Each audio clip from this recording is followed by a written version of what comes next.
That's great. Thank you so much for kind introduction, Murthy. I'm thrilled to be here this morning, and thanks for your kind words. A little bit about myself. As Murthy said, I'm Hina, and I currently head all the AI investments at SamsungNext. Now, what is SamsungNext? SamsungNext is venture capital arm of Samsung for all the early stage startups. And before Samsung, I worked for Apple for around 8 years, and I was responsible or direct responsible individual for some of the very key features that we ship, like two-factor authentications, the debug view in the Xcode developer platform tool. I was responsible for iCloud accounts, keychain as well, just like Murthy said. And in my recent years, I was more focused on the AI space, and I worked on multiple AI projects within the John G. Andreas org at Apple. So why am I here today? So, so the key takeaway from this particular talk is going to be for people who are in venture world, or they are like startup founders, or they want to get started with a startup in the AI space. So I want to talk about whatever is currently hot in AI field at this point. So when startups are at early stage, the approach to evaluate the investment depends on more on the technology and the problem space rather than the customer numbers or AR, because most of the new startups don't have any. You're just at a stage where you're forming your technology. That's why coming from a tech background actually helps me here, and keeping an eye on the upcoming AI trends is part of my job, which I really enjoy. Today we will be discussing some cutting edge AI trends of 2022 from a VC point of view. So going to the next slide.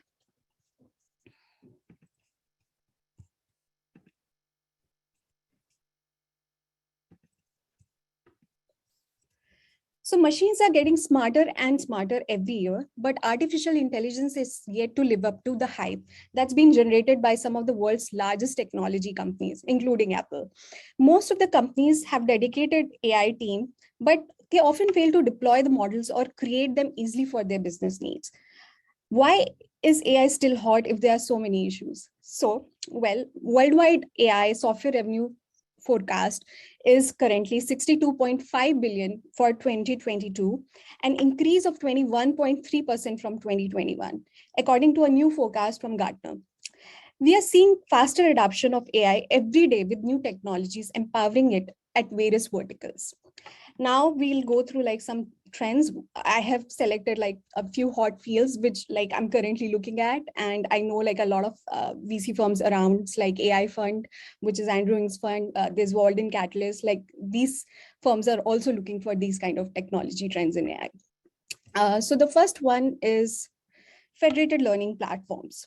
Now, we are seeing a boom in federated learning platforms currently. Now, what is this federated learning? I'm sure most of you are from data science background, and you must be familiar, but for those who are not, I'll just quickly give an overview. So federated learning can exploit both decentralized data that is not stored in one location, thereby making it vulnerable, and decentralized computing power available in the modern world to provide a more personalized experience without compromising on user privacy. Now, typical federated learning solutions, they start by training a generic machine learning model in a centrally located server. This model is not personalized, but acts as a baseline to start with. Next, the server sends the model to users' devices, also known as clients, and these can be hundreds of clients, depending upon the application. IoT devices like phones, laptops, iPads. There are bunch of applications of federated learning where this can be applied. As client systems generate data, local models on respective these user devices, they learn and get better with time. Periodically, all clients send their learning to the central server without ever exposing the user's personal data to server. This is done with the help of homomorphic encryption. Now the server then aggregates all the new learnings together for the clients and continues to constantly improve the shared model.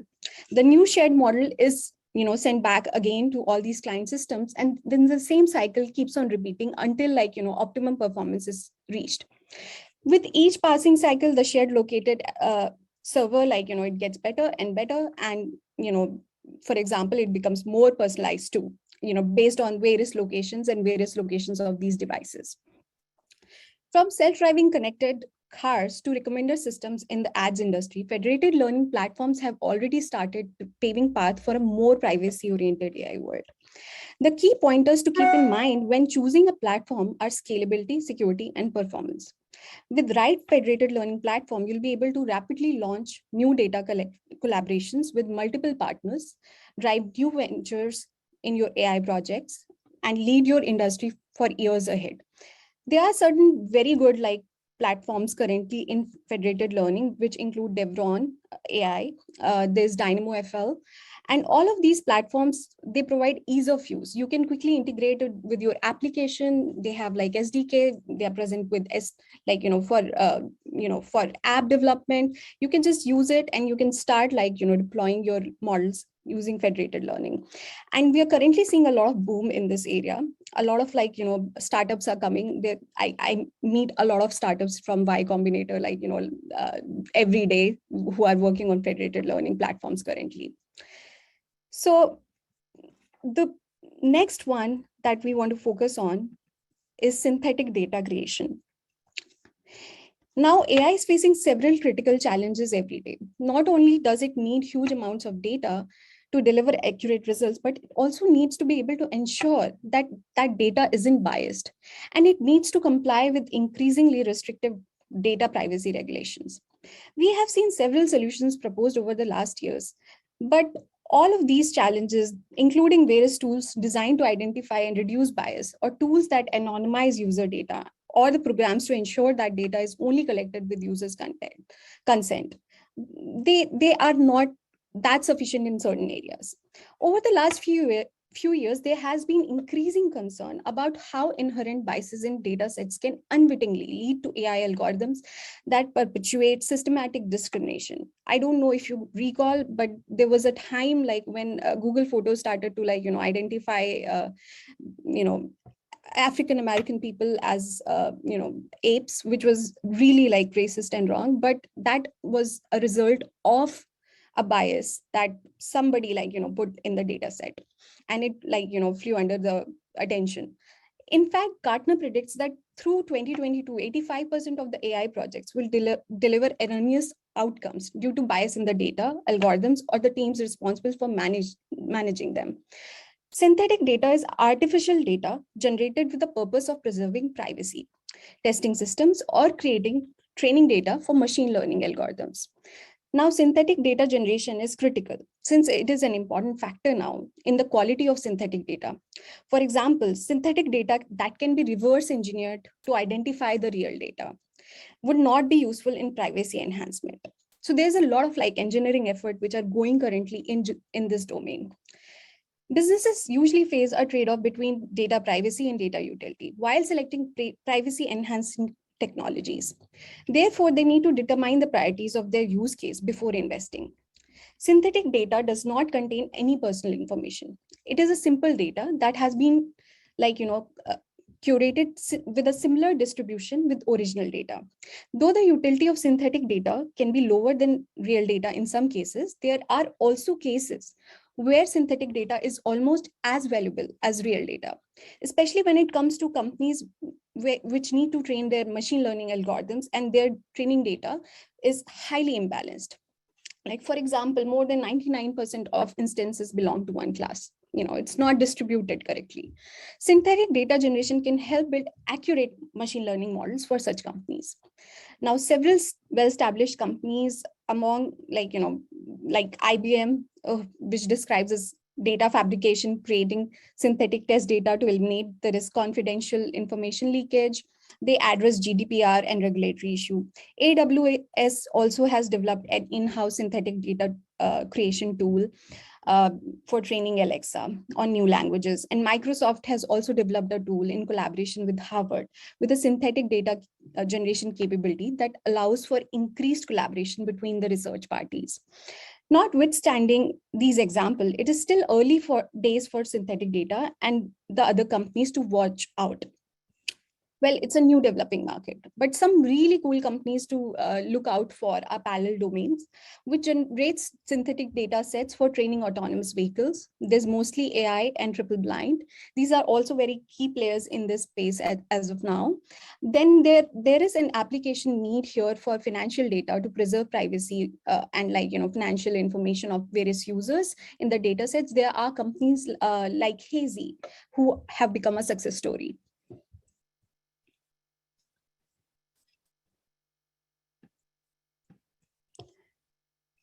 Now moving to Software 2.0.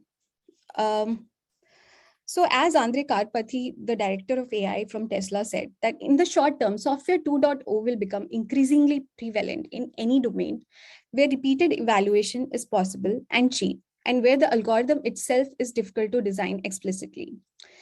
Software 2.0 is an upcoming stream, and we are already seeing a lot of platforms coming up with that AI researchers and ML engineers are adapting every day. So he further says that in the long run, the future of this paradigm is bright because it is increasingly clear that when we develop AGI, it will be certainly written in Software 2.0. So now what is this Software 2.0? There has been a lot of hype going on around this. So do you remember when software was eating the world? The trendy observation these days is artificial intelligence is eating software. Even Google CEO Sundar Pichai has talked about software that automatically writes itself, and it's called Codex. There is a new one that has come up. It's called Polycoder, and it's proposed that Polycoder is even better than Codex. Now, and certainly, if you consider software development to be a little more than the creation of off-repeat segments of code, then the rapid advances in AI would give software engineers a pause. Traditionally, how developers write the code, it's based on hard coded rules. Like if X happens, then you do Y. The human instructs the machine line by line. That's Software 1.0. But Software 2.0 recognizes that with deep advances in deep learning, we can build a neural network that learns which instructions or rules are needed for a desired outcome. The argument made by 2.0 proponents like Andre Karapathy, director of AI of Tesla, is that we won't really write code anymore. We'll just be finding data and feeding it into the machine learning system.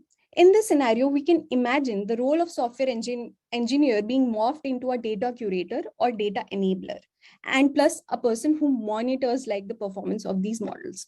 Whenever we call ourselves, we'll be people who are no longer writing code. A lot of cool companies are making history in this space, and Abacus AI, the Hive, and the Landing AI, which is one of our portco from Samsung Ventures, are creating a history in these fields.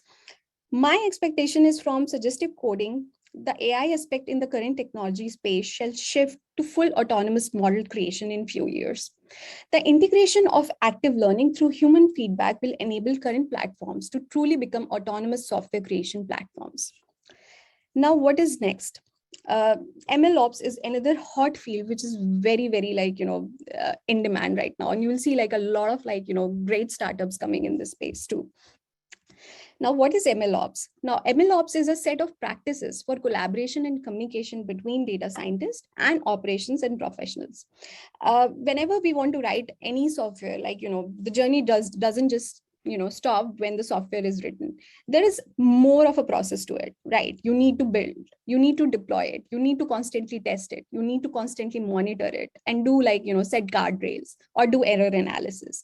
And then as the model gets old and old, the performance of the model might go low, and in those cases you need to again work on the curve overfitting. Now here comes the ML ops for rescue.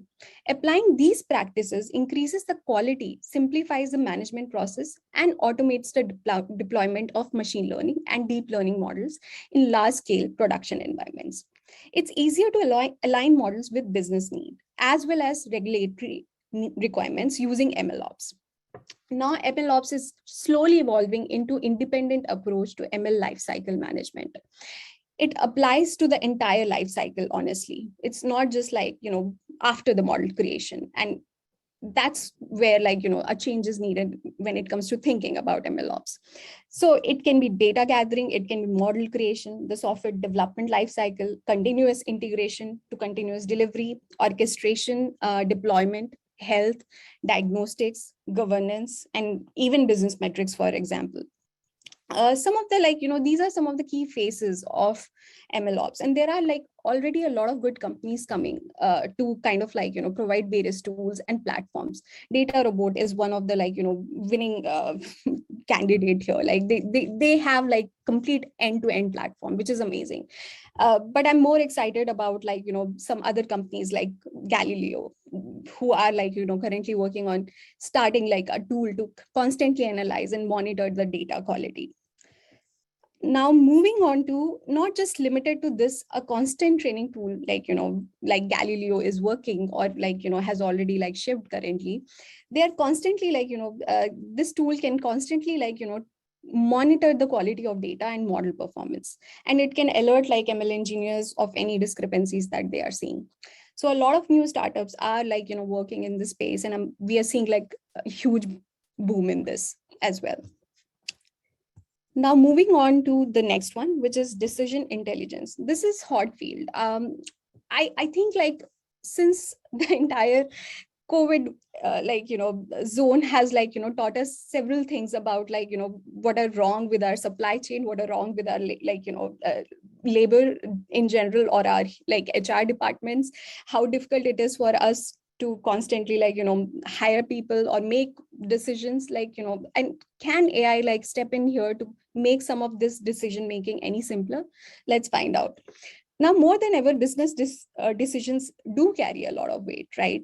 They must be faster, they need to be more accurate and automated and cognizant of the entirety of the business intelligence.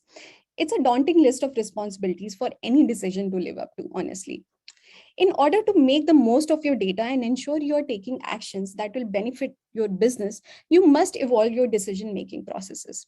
When you blend new ways of engaging with and acting on critical data, you reach a new level of data-driven decision-making, which is actually promoted everywhere. You discover what Gartner really calls is decision intelligence, which enables your teams to take definitive actions that leads to optimal business outcomes. Decision intelligence, it combines variety of decision-making techniques with artificial intelligence, automation business intelligence, and forward-thinking decision makers to drive meaningful impact on your organization and achieve a high return on your data and advanced technology investments, giving you the opportunity to gather actionable intelligence that powers more aggressive and progressive decision making. There are three types of these decision models. First is human-based, which is where you present the visualization of data directly to the user, and the user makes the decision. Then there are machine-based. For example, if you want to constantly monitor your AWS pricing as well as usage, you can deploy a model for that. And in this case, you can make it completely autonomous and machine-based. Then there is hybrid, where feedback can be provided to the human who's who's the part of the process of decision making through AI models, and they can constantly learn using active learning by what human proceeds to do after a pointer is raised to the human itself. When businesses have reliable data and analysis, recommendations, and follow-ups through AI systems, they make better decisions, obviously. The reason for integrating AI systems in businesses relies on the growing amount of available data. Now, IDC indicates that the volume of unstructured data, such as images, emails, voice records, and whatever, is over 33 zettabytes in 2018 and will be 175 zettabytes by 2025. While the human force wouldn't be able to process all this data, decision intelligence is a solution to handle this increase by the help of improving machine learning algorithms. As human intuition in the decision-making process wouldn't be eliminated, machine learning algorithms will provide valuable insights and supports. And here comes a phase of knowledge representation part too. When there is so much of documents, there's so much of information and knowledge, how do you come up with a knowledge representation? How do you use the entire knowledge and entire data points to generate more meaningful, live Q&A based question answering system for even humans? So there is a scope for that as well. And a lot of companies are working on that currently. Some of the hot startups in this space is Signal AI and PKI, who work with real-time data like AWS and financial and stock market. And there are a bunch of solutions which even Abacus AI provides, which are totally focused on your usage or financial data monitoring or AWS usage optimization as well. Now, AI systems, they can support managers to make informed and fast and accurate decisions by offering most of the profitable options and presenting it with them. So that's the phase where we are currently, and we want to go to a phase where we can make decisions through machines completely in future, but that will only happen through active learning as we go on. Now, the next and the last interesting space that I'm currently working on. So I focus on AI as well as Metaverse area. And I'm trying to constantly work on finding intersection between Metaverse and AI, which has become like a very hot field currently for like everybody out there, right? Like if you're a user, you are a creator, if you're a AR programmer, if you're a developer, if you're into gaming, everything comes and coincides to Metaverse somehow. So now the metaverse has become one of the hottest technology and socio-economic topic, right? Combining different technologies like VR, 3D animation, blockchain, and many others, lots of companies are already working on creating services for this new digital world. Even tech giant Facebook changed its name to Meta, which is great. Like I love it. Demonstrating that metaverse is truly targeting to become the next big mainstream technology. While a lot has been said about the role of blockchain in the metaverse, thanks in part to the big NFT hype that has happened in past few months, I was wondering what was being said about the intersection of metaverse and AI, honestly. But first, let's try to answer the question. What is the metaverse? Or at least try to point out several visions about it. First of all, the metaverse is a distant evolution of Web3. In its most complete form, it will be a series of decentralized, interconnected virtual worlds with a fully functioning economy where people can do just about anything they can do in the physical world. In such a demanding scenario, AI ops will play a relevant role to manage all the necessary infrastructure, including hardware, base software, and communications. No code platform for metaverse creation are the next buzz. You will see a lot of companies coming out and claiming to be Canva for metaverse, but this is highly driven by the ease of use and adaptation. And I see tons of companies who are doing that currently. AI for immersive digital worlds is another cool intersection of metaverse and AI.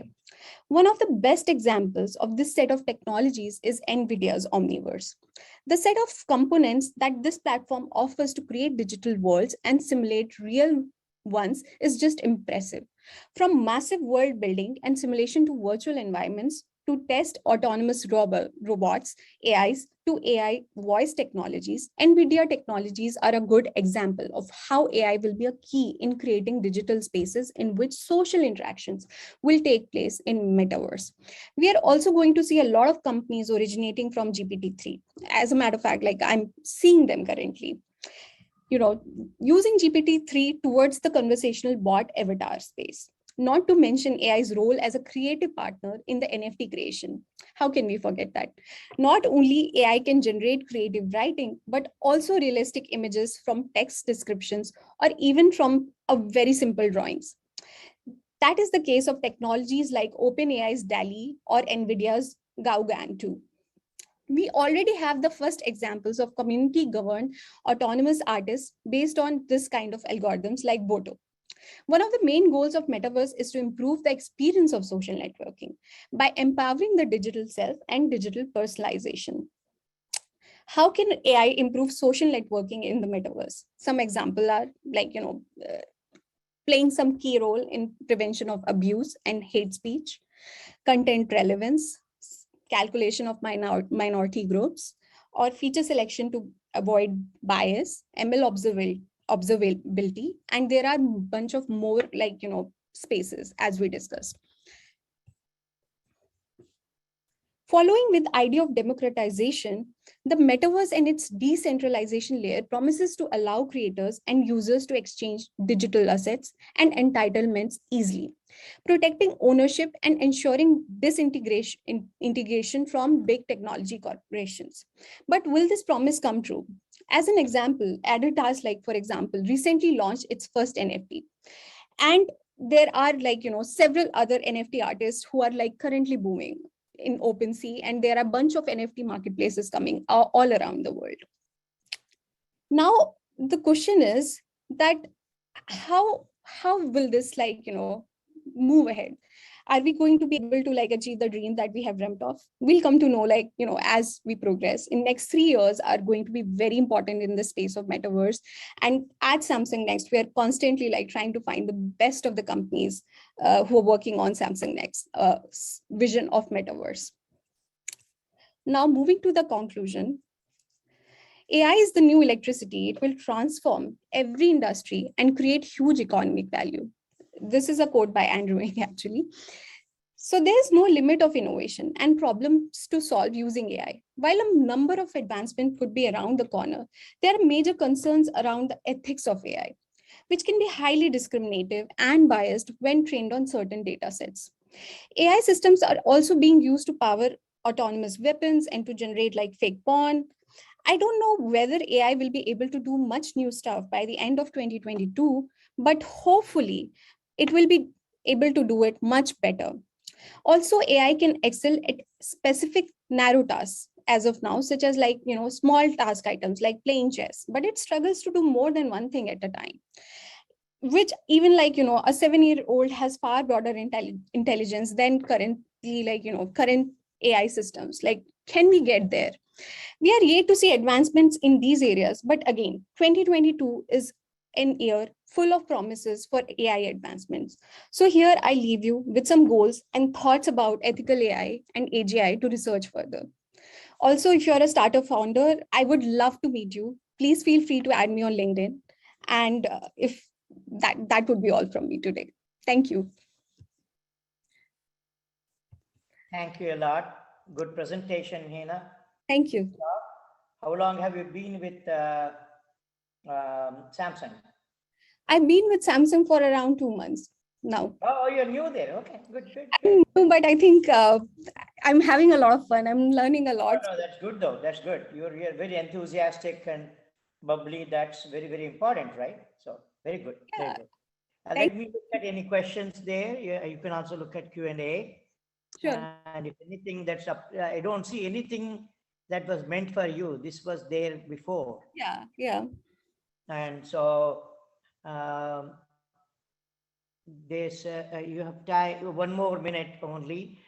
Just FYI, I'm also involved in what is called, you're a corporate VC. That's the term that's used for people who are venture capitalists there.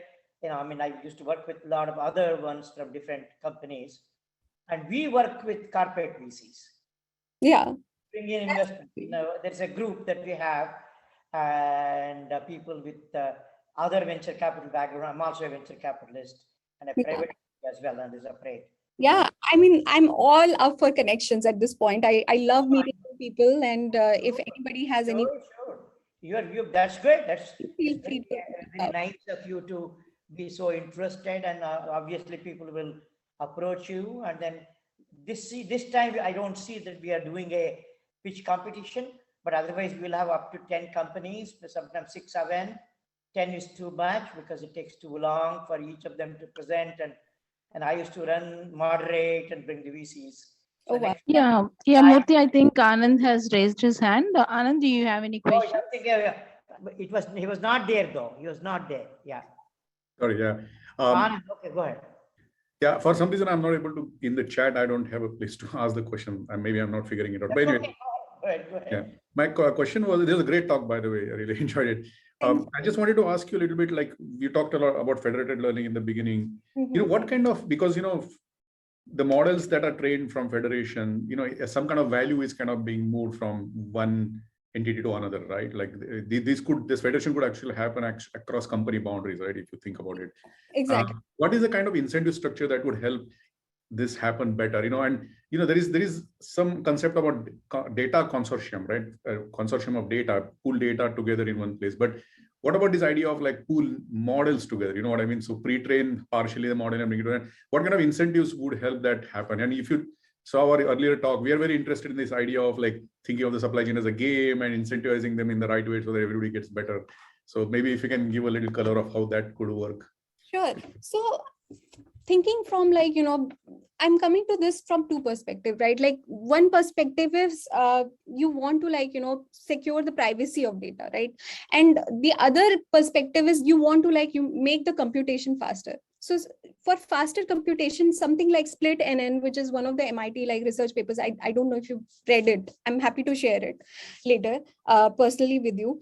So split NN can be like more useful because what it does, it basically like, constantly like it splits the models into various like, nodes, and then you can continuously like train them over the various epochs. And as like, it kind of like also helps you build an optimum model for local, networks as well. Not just like, focused on the most average optimum performance model. It will not adapt that. It will adapt it as per as local nodes or local like networks of nodes, which tend to create like optimum model optimization together.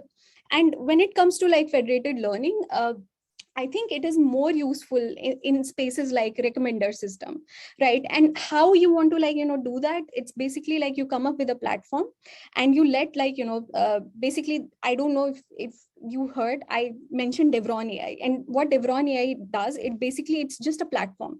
You can use their ID, you can write your model there, you can start like, adding data or uploading the data without even like, mentioning anything about the location, and you'll start training it. And some of the like, interesting hypothesis in federated learning is can be like lottery ticketed based federated learning, or like, there are bunch other than like, like Dynamo FL is one of them. So there are like, these two very interesting areas that is happening in federated learning. Mostly like, the emphasis is to make sure that the user privacy is like preserved, right? Like, because Google also released like cohorts, like, Flock, and that was a complete failure when it tried to like block the cookies, and it happened only because like, people were able to like, do reverse engineering and figure out who these like sub networks, like who the data belong to actually, using the fingerprinting mechanisms.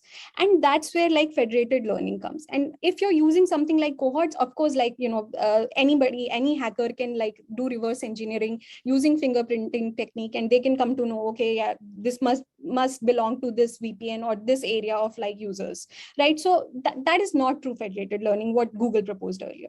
A true federated learning will be like, entirely like, making sure like all the data stays locally, and you are not even aware, you're not collecting data anywhere centrally. So that was one of the things, like, I think where Google can jump in and can start like, having some sort of like platform there which can be standardized.